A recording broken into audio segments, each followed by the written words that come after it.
and it's peaceful. There's a sense of peace. I'm just really, really grateful that he was somewhere waiting for me when time was timing, because I was just like, this ain't it. I'm not trying to do situationship. I don't want no D boy. I don't want no nerd. I just want somebody to treat me Um, like somebody.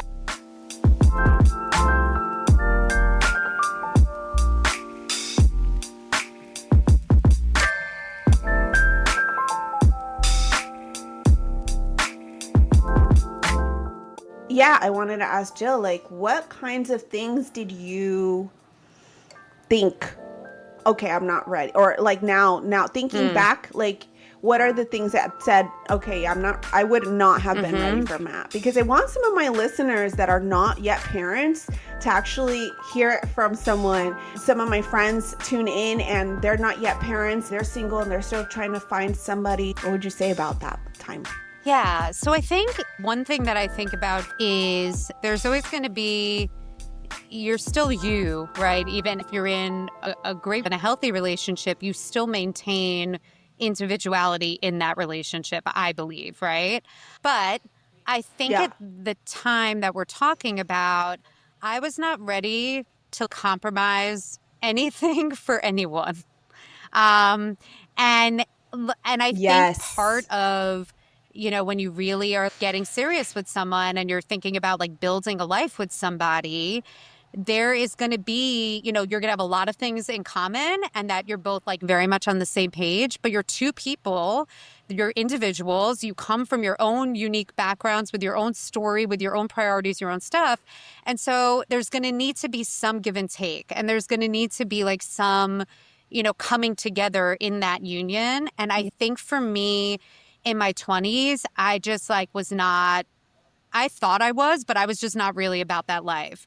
Like I wanted to do what I wanted to do. At the time I was acting, and Yeah. like if I got a job, like I'm going. It doesn't matter that we're supposed to go to like your friend's wedding, but I booked a shoot and like I now have that, right? So it's kind of like it was just like a different mindset. Even when I really liked someone, it wasn't really coming before my own stuff. And that's not only like, maybe career was that one example, but even like my friends, I hadn't been in a place where I had met somebody where I was like, I want to hang out with you and like prioritize your stuff more than I want to do my stuff. I wanted to be with my people. I wanted to go Right. like do my thing. So like that's one thing that comes to mind.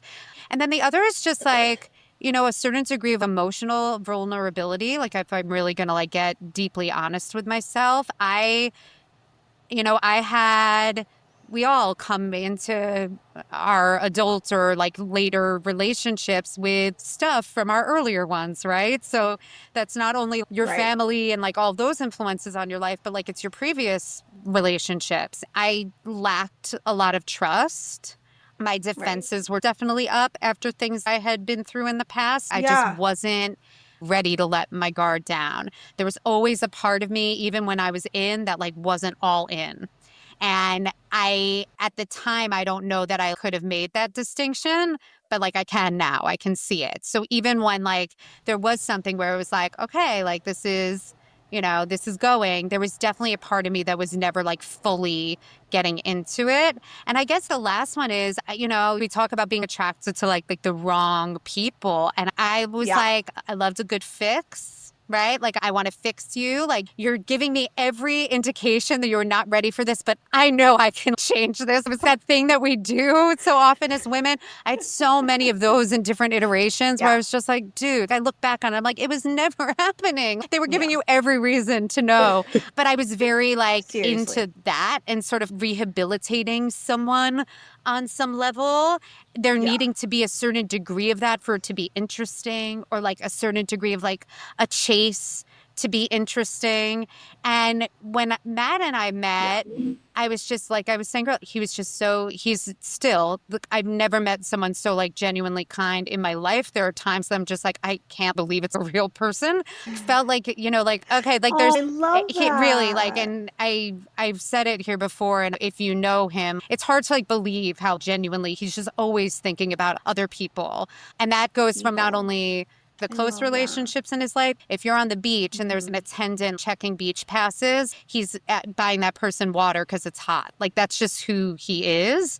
And at first I was just kind of like, well, there's something like not real about that. Or like, what are your actual intentions? Like, I couldn't trust it. But it also was just like, he was so nice and kind. He would tell me he was going to message me, and he would. If he got tied up at work, he made a point Right. of then The follow reaching up. out and being like, I'm so sorry about that. I said I was going to message you and then I got tied up. But he always was just, yes. Accountable. And I had So never had nice. that with anyone. So at first, trusting that that was genuine, there was also a part of me that was just kind of like, I don't know, like, I couldn't figure out if I could be attracted to that because I was so used to being attracted to the game. And like, you're giving me a little, but you're not Yeah. really giving me a lot. Mm. And like, you said you were going to text me and you didn't. So I'm kind of hanging Mm-hmm. on here, hanging on here. And then you did. And I'm like, okay, you're here. Right. Yeah. There was so much of that that I felt like Yeah. my body and my brain had almost been conditioned to see that as good. Expect the Yes, toxicity. yes, exactly. So at first it was just kind of like, I don't know, like he's just kind and accountable and he does what he said. And then I'd say it out loud to my girlfriend and they're like, do you hear you? Like, are you okay? And then it was kind of Right. a moment of like, oh my God, what am I doing? Like, what's wrong with me? It was actually on I'm like going on and on. This will be the last thing. But on our third date, I was having like, because I've dealt with a lot of anxiety on and off in my life and suffered with panic Right. attacks, different things like that. I was having like a very anxious period of my life at the time that we started dating, just coincidentally. On our third date, I was having like, I think it was that I had gone for like a routine appointment and I was waiting on results and I was like very fixated that something was like not right. It was a health anxiety thing. Everything was fine. But I was very fixated on this and we were going on this date and my head wasn't in it. When I got there, he could sense the energy. He just knew. And I was like so used to like no one could like Oh read between wow. like, like I'm acting normal. So like I'm fine. But he could feel it. And he was like, I hope this isn't out of line, but like, are you good? Basically. And I had this moment of I can do what I usually do, or I could just be honest, like, you know what, I am, but like you're right to notice something. Like I am kind of in my head a little bit. And I just was honest. It was like I felt so safe. And just like not, Oh. not judged. Once I let it go, I felt like I could ease into it and get out of my head. It was such like a calming presence for me. And after that, I was just like, I want to be around this person who makes me feel like the best version of myself. I want that. I don't want whatever the other thing was that I've been doing all this time where I have to constantly be thinking and doing too much and hoping for, no, it doesn't have to feel like that. I guess I just never knew that it didn't have to because even in my serious relationships prior, it always did, you know? That's so Yeah. interesting.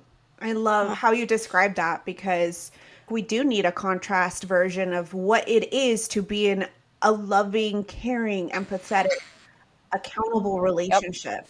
We don't Yes. get enough of that with the ladies. I do feel that Gen Z is struggling to find this, both men and women. But I'm going to speak upon the women because I'm a woman. I have to just share my perspective as a woman. It's hard. I Yep. think Gen Z also right now, because I have a 25-year-old Right. and Tiesha, you have a Gen Yep. Zer as well. They're just on it in terms of the women. They're on the boundaries. They're on the list of things that they need from a person. They have been really well trained from Mm, 2 generations back, mom and yep. grandma. Red Mm, flags, green mm, flags, what to do, what not to do. And so I think Gen Z is prepared also because they've got technology on their side too. mm. The thing that I didn't have and you didn't That's have it. when we were dating and trying to find out our preferences in dating. The struggle is real, but also the boys struggle because now they don't know. I'm not sure if the men that are older are teaching the boys. I'm not sure what's going Mm, on there. It feels like things have changed with the Me Too mm, movement and boundaries. Things aren't the same yep. anymore. So approaching a woman isn't the same anymore. Mm, Courting a woman isn't the same anymore. I have a son, so the boundary stuff. Where do the boys, there's a blurred line, and where is the line now? They can't see it because mm, it's blurred. What's Right. too much, what's too little, what, so they're a little bit confused and they're trying to find their way too. So it's hard. And now I have another son that's going to grow up in a world where we're thinking AI is going to take over. I know times are Yeah. changing. It is what it is. Because I know, like, when Jill was talking about prior to meeting her husband, it was just like whatever flowed, Mm-hmm. like whatever happened, Mm-hmm. happened. I'm living my best life. But Yeah. I've always been a lover girl. Like, I love, Mm. literally. Yeah. Always, I was always watching movies, Yeah. Lifetime, always reading romantic stories. So I've always wanted that. I always wanted Oh. the family and things of that nature. So being that I had my baby at 13, it was just like I kind of felt like that dream had died a little, Mm. Oh. especially with Yeah. people within my age range, because it's just like nobody wants their son to be a stepdad, Mm. quote unquote, in high Mm. school, right out of college. My go-getter mentality just went through the roof because it was like, yes, I have a child, but I got a degree, I got a job, I got this, I got that to balance it. And not knowing that with that, a lot of guys around my age, it was like an intimidation factor for them. Oh, And that's it's not, interesting. it was something I was actually told by a lot of guys. It was like, we ain't ready for what you ready for. Like, you checking boxes off and we still parlaying. And that's not what I wanted. I wanted So balance, crazy. So when my child would go with her dad on weekends, I was able to let my hair down. I was able to maybe go to a party here and there, go hang out, but I always wanted love. So when I met my husband, I had saw him prior to us even having an interaction. And I've always had a baby face. So I wouldn't dare approach him. He was just like real fine to me. And I was just like, yeah, I look like a kid. My hair was in a ponytail that day. We were friends on Facebook and he made a status in reference to like relationship love and all this stuff. And I was in a class. So I was using all my little knowledge and all that stuff coming up on the post, basically answering the question, not knowing that his girlfriend at the time was on that status as well. And it was like, I guess it was an issue that they had going on, but they were looking for answers for said situation. So after that conversation on that post, I just continued on with life. He inboxed me a couple of days later. It was like this really cute message about, hey, beautiful, you're so smart, yada, yada, yada. And I was just like, oh, snap. Like, he see me. It was crazy. I responded, and I'm telling my mama at this point, like, listen, the guy we saw at the mall. And she was like, yeah, I know his mom and this whole little spiel. So I asked him, I was like, hey, is your mom named Denise? He was like, depends on who's asking.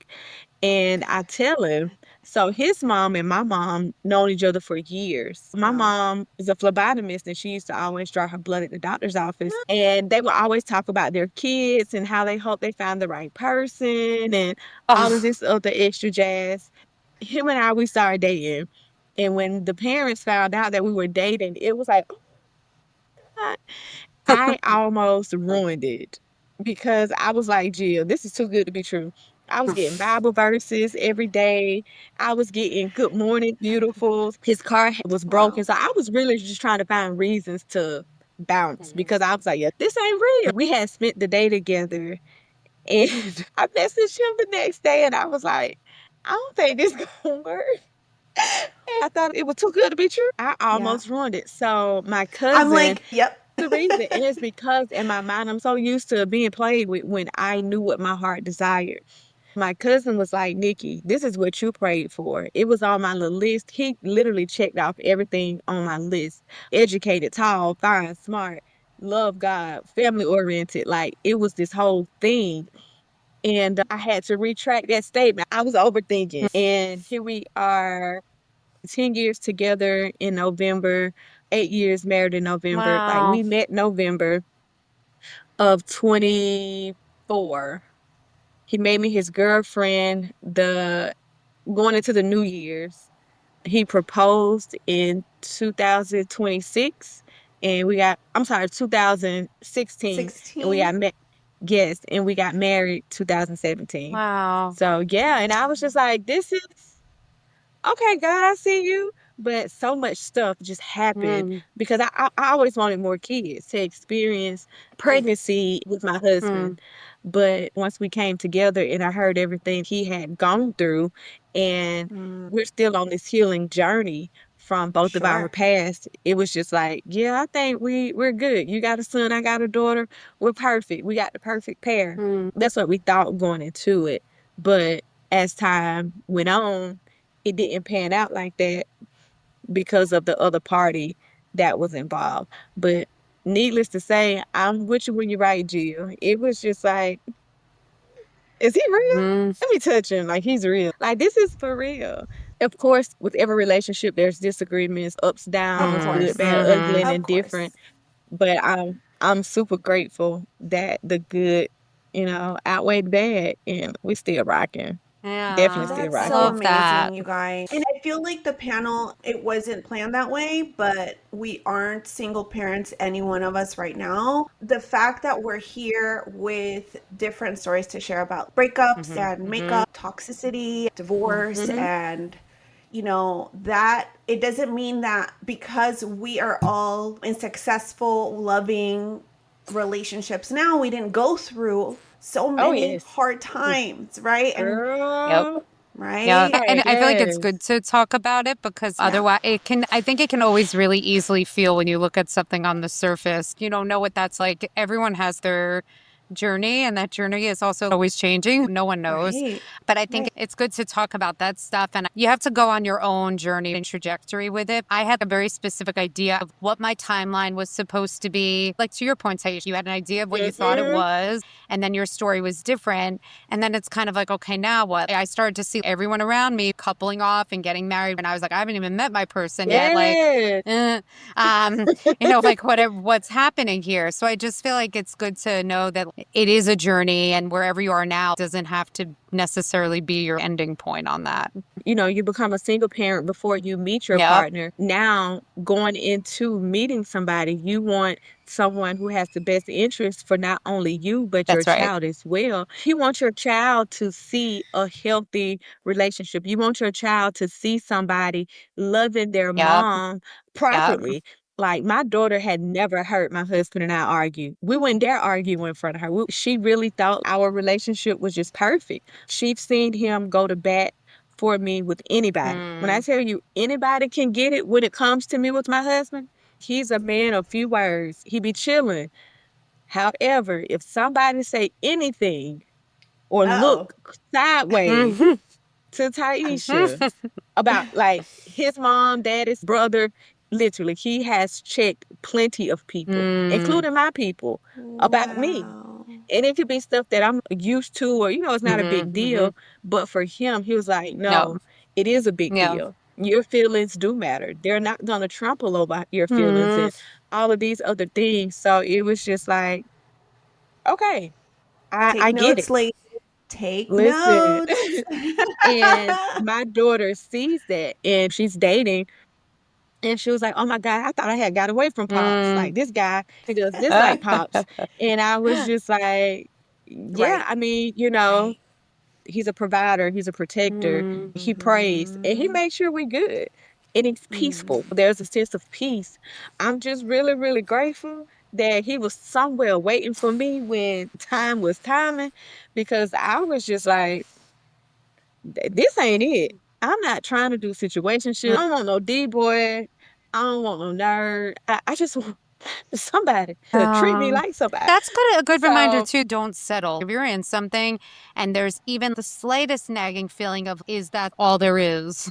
Or the slightest nagging feeling of, right? Like something like anything like that, know that like it doesn't have to be that. Yes, there's always going to be compromise. There's never going to be a thing that's perfect, right? There's always going to be some give and take right, because that's two people coming together. But like if in the core stuff, or if something in your gut, like our guts are not wrong, right? It's like telling you, mm-mm, hmm, like then it's probably a no. And I feel like just like knowing that and Yeah. trusting, like, and it is out there. So just like don't feel like it has to be. I feel like we do that so often as women where we're just like, well, yes, you're never gonna So have every often. like so and try it's to fix them. yeah, yeah. if that's really Yeah. what you want, trust that if something doesn't feel right, it's probably not. Right. Up I front. I think it's such a God-given gift that a lot of us women have to really have that sixth sense and that gut feeling that if something isn't right, like if you're hearing us talk right now and you're envisioning your partner and you're comparing them to what you're hearing in this episode and you're like, wow, I don't have that, or I don't think that's what I have, yet that's what I want, then maybe it's time to just go back and figure out what that nagging feeling is. Yeah. That is where I think, I, for me, was listening to other people to really think, oh my gosh, I actually don't have that. I actually want that. Why don't I have that? Is it me? I used to nanny for this family and I still love them like family. The husband of the relationship said to me, and I love him for this, he said, there is a person for every individual. So, meaning that he was so funny. He said, he posted a story. He was like, there was a lady that I knew, and I'm not going to remember exactly the story, but I'm going to kind of talk about it a little bit, and hopefully I get it a little bit right. But basically, he was talking about this very crazy lady or a very different person. And, he always thought, man, she's different. She's just not the usual stranger you come across. She's got something, a little bit, a loose nut, right? And years later, I guess they were friends. Years later, even this friend was able to find love. He said, moral of the story, there's always going to be someone, every person. And I was single back then. I was like, he looked at me and he's like, Jackie, you have someone out there. There's someone for you. And it's so funny. He was looking at a magazine one day and I was obviously doing the nanny thing. And he's like, hey, have you seen this? And he pulls up a page and he pulls up a ad for Bumble, the dating app. And he's like, have you seen this? And I'm like, no. And he's like, let's do it. I'm going to download it right now and let's see what it's all about. And it's so funny because that's how I got along with my clients, by the way. They were like friends. And he's like, let's do it. Let's see what's out there. And he's like, okay, let's do it on your phone. And I uploaded a photo and we went through the profiles and we started to fumble around with Bumble. It was so hilarious, you guys. And that's how I met my husband. Oh, wow. It's crazy. This man is the reason why I have a husband right now. So I guess, long story short, this is what I'm telling my single people out there that are listening to this podcast right now, is that everyone has someone out there. Don't give up. There is definitely someone for you. Even if you think you have a loose nut, you also can find love. I have a thought, Jackie, on this topic while we're on it. Yeah. Well, because I guess it kind of goes back to like the before kids, like who you were before. But I think something interesting to talk about that we haven't touched on so much. Michelle talked about it in the first episode. And Tiesha, you touched on it a bit too, talking about like your motivation and, like kind of how that made your drive go. I'm curious, Jackie, for you, like how having kids affected or shaped the direction of your career life? Were you doing something and then having kids fit into that? Did everything change when you had kids and then you took a different direction, which is kind of what my story is? But I'm curious because I don't know what your journey was. I was pregnant and in love at 15. I met my husband in Guatemala, Central America. He was the love of my life back in that moment because I was in a very, very dark, very abusive household with my father. My father is very abusive. My mother was in domestic violence her entire life, being married to him. So we lived in a DV household. When I met my husband, I basically fell in love. I was like, that is the man that I'm going to marry. He is the man that God sent to me, not of my dreams, because I didn't know what I wanted at 15. I'm sorry. Let's just talk what it is. But really, I did find him to be my best friend. And so we decided to get married. But before we did, I had to emancipate myself from my parents because I had to. Otherwise, my father was just not allowing this relationship at all. He was just so toxic. He was jealous. He didn't like me dating anyone. He wanted me to stay a nun. I kid you not, this is literal. He wanted me to be in a convent or something. Like, he did not want me with any man ever. And it was just freaking weird. Okay, so I think I'm gonna have to go because I just got a call from my job. One of my clients is getting ready to go to a family reunion, so I have to go and see them. Oh, sound like your baby just got And home she too. did. Hi, Bubs. Were you eating something chocolatey? So, How do you know? hey, pretty girl, you're like absolutely gorgeous. All right, You Jackie. gotta go, Tiesha. Yeah, go do your thing. Bye bye. Oh, work is calling.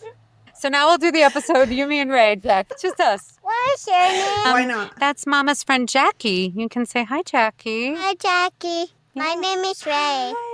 Nice to meet you, Ray. And this is Jill. I really like your name. Jill. What did She you said, say? and this is Jill. My dad is Matthew, but he needs to poop really badly. I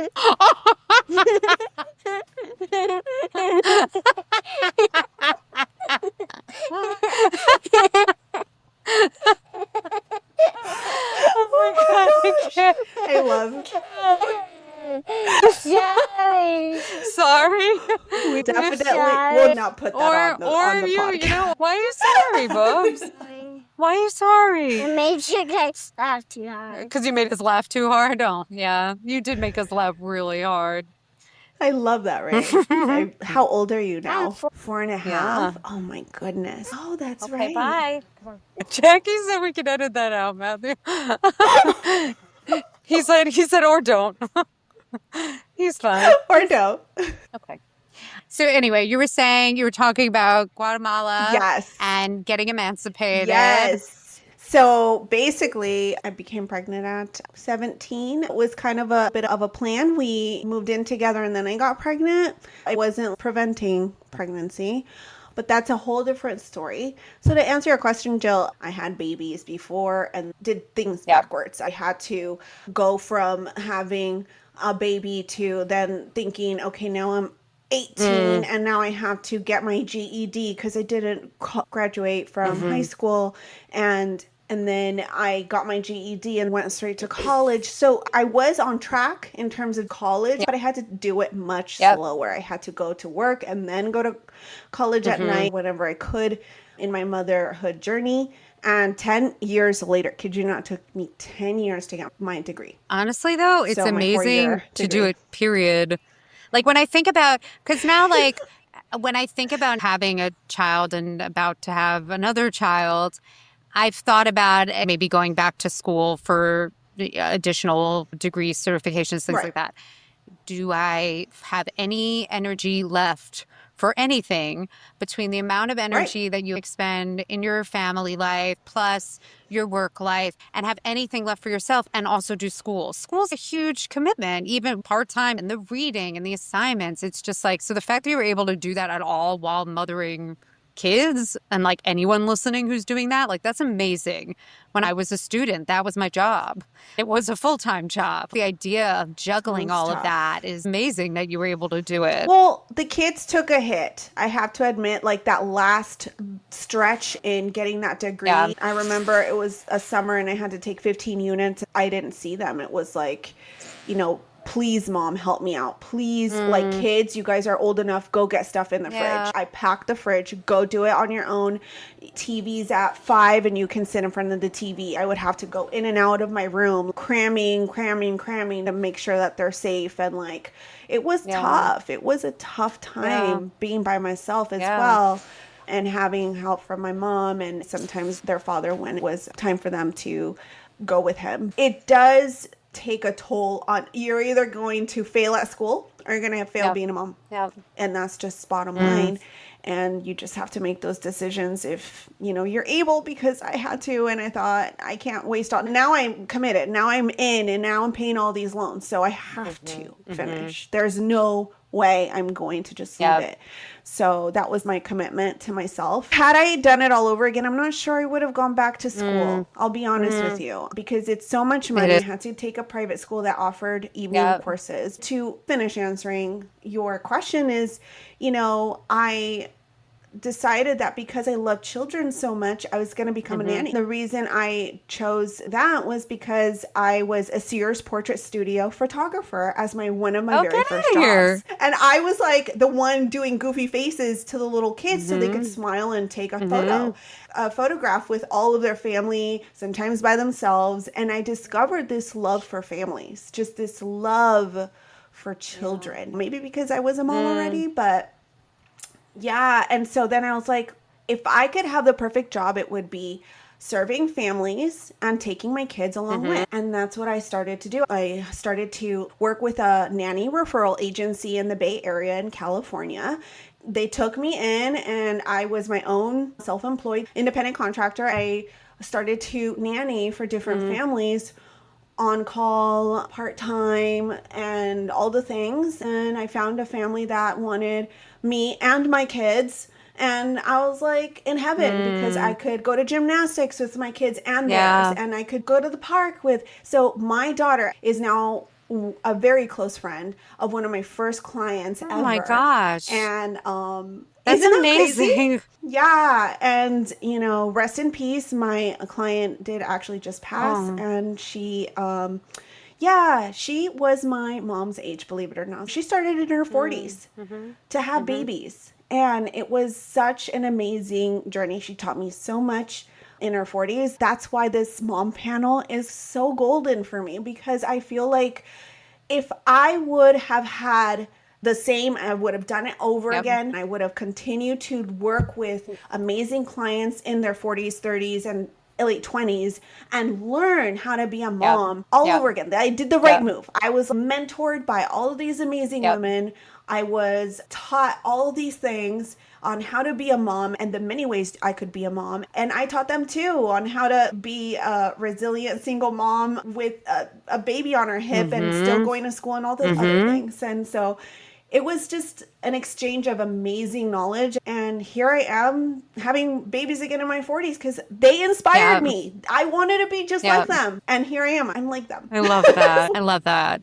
That's it. You know? But I appreciate you asking me. No, I was curious. There's so much more to it. I know. And there always is. But I was curious about it because I felt like we talked about it with Tiesha and how she got into what she's doing and how that experience drove her in her career. And then Michelle kind of talking about she later in life already had an established career. And then it was like, okay, now I'm a mom and kind of fitting those pieces together. I didn't know what your journey was with that. I was a classroom teacher. And I always thought when I thought about my life, I knew I wanted the flexibility, especially in the early years, to be the primary caretaker for my kids. That was always something that was really important to me. I even remember as Matt and I started to get serious, having conversations about that because especially in the area that we live, most families I know have 2 full-time working parents in a corporate setting and then figure out other means for childcare while they're working. I knew it was really important to me that I be the one doing most of that, but I also knew that I had passion and aspirations and I still wanted to work. That was always something I knew I wanted to figure out, but I wasn't sure exactly. Yeah. So that was always a thing. And I thought I would be back in the classroom, but maybe I'd be in more of a part-time capacity or something. I don't know. But it was always on my mind. Yeah. And then because of when I got pregnant, like peak pandemic, my school had shut down and was going virtual for what we thought was going to be a couple of weeks, ended up being the rest of the year. So then by the time they were going back in limited capacity in September with masks, because it was still very peak and in New York City, I had a baby coming in a month and a half. And I was like, you know what? I'm not going to go back right now. We don't know what any of this is. Yeah. Like I'm super pregnant and you know, I was then going to go out on leave. It didn't make sense for the kids for consistency, and it didn't make sense for me. I still did some stuff with my school in a virtual capacity, but during the pandemic, I started to do a lot of stuff virtually. I always had my own business, which at that time was like a side hustle where I taught play classes. So I started to do that virtually. Brands whose stores I taught at in New York were looking to form virtual communities for their clients and customers in the pandemic. I went from being just in their New York stores to doing stuff national nationally or sometimes internationally. Something was already kind of brewing with that and with this sort of turn in my career. Yeah. And then my daughter got here and I couldn't imagine one ever Yeah. like going That's back. it. Like, so there was that piece of it. But then I started to live in the season I had been working in, which I feel like is interesting because so were you, Yeah. right? When you Yeah. live in the trenches, you gain a very different insight. I started to understand the families I was working with and supporting in a very different way. I was also putting a lot of these things I was trying to help other people with into practice myself. So like, for me, like play and that area always being an expertise, it was like that wasn't just like supporting my child's development. That was like helping us connect. But then fostering Right. independent play was also giving me a minute back to myself. And I started to understand as a mom how much you need that. So anyway, that was the beginning of that journey for me. There is something here and people do need this support and you have all this experience. Now you can also lean into, you have the experience of what it is to also be home with a child and know what navigating that is, right? That was the big turning point where my whole model shifted, everything shifted and I haven't been back except in consulting, now other schools. But I guess all of this to say that like for me becoming a mom was such a turning point in my career for so many different reasons. And it just made me understand the people I was working with in a whole other way. Different Totally. way. Yeah. Totally. Also, I feel like your level of empathy changes so much. Like I always empathized and was sensitive to the parents of the kids. But when I actually dropped my daughter off for her first day of preschool and we were separating, I had taught hundreds of workshops on separation at that point of helping other people go through that process. But when I actually walked through like, you're like literally ripping your heart out of your chest and like putting it in someone else's hands. That is what it feels like. So I was like, oh, it's not even just about like, these are the things you do to help facilitate this. Because now I understand that emotional experience and what that feels like in a way that I didn't before. So that's one that comes to mind. And then just the struggles of all the things, right? I get it because I'm also living it. And so many different family dynamics, right? So many different ways to mother, to parent. It's crazy, but it opened my eyes. All of it was like in a new light. I had no judgment for any new parent. And that is my little one, actually. So that is my cue. That is my cue. Yep, there it is. It is what it is. I gotta go. There it is. There it is. So I love you, my Jill. Love Thank you so much for staying with me. We'll see you next time. Bye. Take care. Bye.